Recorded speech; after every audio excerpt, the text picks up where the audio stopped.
Le président Patrice Talon s'est réjoui de notre acceptation à participer à son invitation et nous a félicité parce que certains n'y croyaient pas, mais qu'il est très satisfait qu'on soit arrivé, étant entendu que la nation est au-dessus de toute considération. Et il nous a informé qu'il s'agissait pour lui de nous concerter par rapport à la décision DCC 001 du 4 janvier 2024, la décision de la Cour constitutionnelle qui demandait à l'Assemblée nationale de modifier certaines dispositions du Code électoral qui ne sont pas conformes à la Constitution. Et que de ce point de vue, il y a deux options qui s'offrent à nous et voulait savoir quelle est la position de notre parti politique. Il s'agissait de savoir si on modifie le code électoral pour que le parrainage soit donné par les députés et les maires actuels, une première option, ou on fait la modification pour que ce soit les élus de 2026 qui parrainent.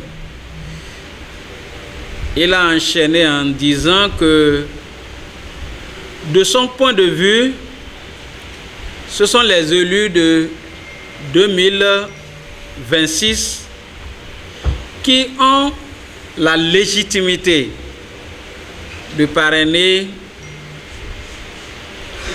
les candidats aux élections de les candidats aux élections présidentielles de 2026. Que de son point de vue, si on s'en tenait aux anciens élus, il y en a qui, en ce moment-là où il serait question de donner les parrainages, qui peut-être sont battus aux élections. Il y a des maires peut-être qui ne sont même plus élus conseillers. Le peuple leur ayant retiré leur légitimité, ils ne trouvent pas que ce soit bien séant que c'est eux qui parrainent les candidats aux élections présidentielles. Donc voilà sont les deux propositions et il voulait savoir quel est le choix opéré par le parti Les Démocrates. Et que son souci actuel est que les choses se fassent dans le consensus et qu'il est prêt, malgré que UPR et BR ont la majorité à l'Assemblée nationale, il veut se mettre dans la position du chef qui organise le consensus de la classe politique pour opérer ces changements. Il a ajouté que le débat qui se fait en ce moment autour de la révision constitutionnelle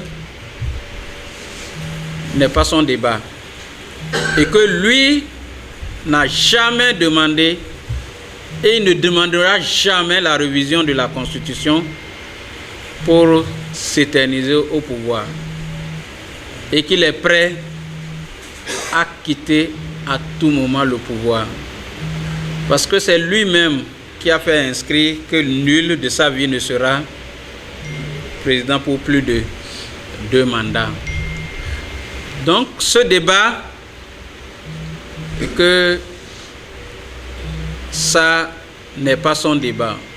Et qu'aujourd'hui, son credo est de rassembler la classe politique, d'amener la paix compromise dans le pays, de laisser le pays dans l'état de paix comme il a trouvé en 2016. Et que par conséquent, il veut tout faire dans la concertation. C'est pourquoi il souhaite que le Parti Les Démocrates fasse ses propositions. Tout ce que nous pensons qui peut amener à l'exclusion, et puisque lui ne veut plus en entendre parler, qu'un parti ou qu'une personne est politiquement exclu d'une élection, tout ce que nous pensons qui peut amener à l'exclusion, que lui il est disposé, il est disponible à aider à sa correction. Donc nous avons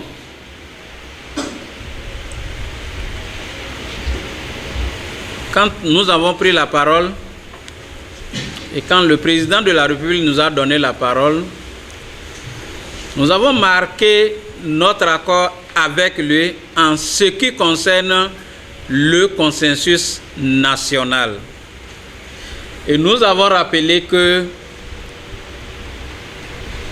au niveau du Parti Les Démocrates, nous avons longtemps chanté qu'il faut en toute chose le consensus national. Et c'est peut-être que nous ne nous sommes pas compris parce que nous avons toujours parlé de dialogue. Est-ce que c'est cet aspect de la chose qu'on a toujours appelé dialogue national? Et s'il veut, on peut l'appeler prochainement concertation nationale. Donc nous marquons notre accord et que pour la petite expérience que nous avons au niveau de l'Assemblée nationale, pour les lois majeures comme la Constitution, le Code électoral et autres, l'Assemblée nationale s'ouvre à l'extérieur. On demande l'expertise extérieure. On associe les formations politiques, qu'elles soient représentées à l'Assemblée nationale ou pas. Parce qu'un code électoral n'est pas seulement la question des partis qui sont représentés à l'Assemblée nationale, parce qu'elle est appelée à faire, à régir les autres formations politiques qui ne sont pas à l'Assemblée nationale, qui vont aussi aux élections. Donc pour nous, on ne peut pas rester dans les 4 murs de l'Assemblée nationale et réviser un code électoral. Donc nous sommes d'accord avec le président de la République pour une concertation nationale et en vue de la révision du code électoral. Également, il a parlé de la paix, il a parlé de l'exclusion. Nous avons dit que nous marquons notre accord et que nous l'avons toujours demandé parce que ce sont les exclusions répétées qui ont fait qu'aujourd'hui nous avons nos compatriotes en prison. Et que si aujourd'hui le président de la République reconnaît qu'il ne faut plus exclure et que nous sommes favorables à ça et que nous nous prenons le peuple à témoin de l'engagement du chef de l'État à apaiser la vie publique, à apaiser la nation. Donc, j'avais oublié de vous dire que par rapport à la révision du code électoral, aux deux positions affichées par le chef de l'État en ce qui concerne les députés actuels et les maires actuels qui parrainent ou les élus de 2026, nous avons informé le chef de l'État que comme nous n'avons pas au départ l'ordre du jour de façon officielle et claire, le parti n'a pas pu se réunir pour prendre une décision. Par conséquent, le parti, nous en tant que députés, on n'est pas en mesure de donner une position par rapport aux deux propositions que le président a évoquées. Donc, nous avons pris l'engagement qu'une fois que le parti se serait réuni sous l'égide de son président, le président Yahya Boni, et que une solution serait retenue, que nous allons revenir au chef de l'État pour que les choses s'organisent au mieux.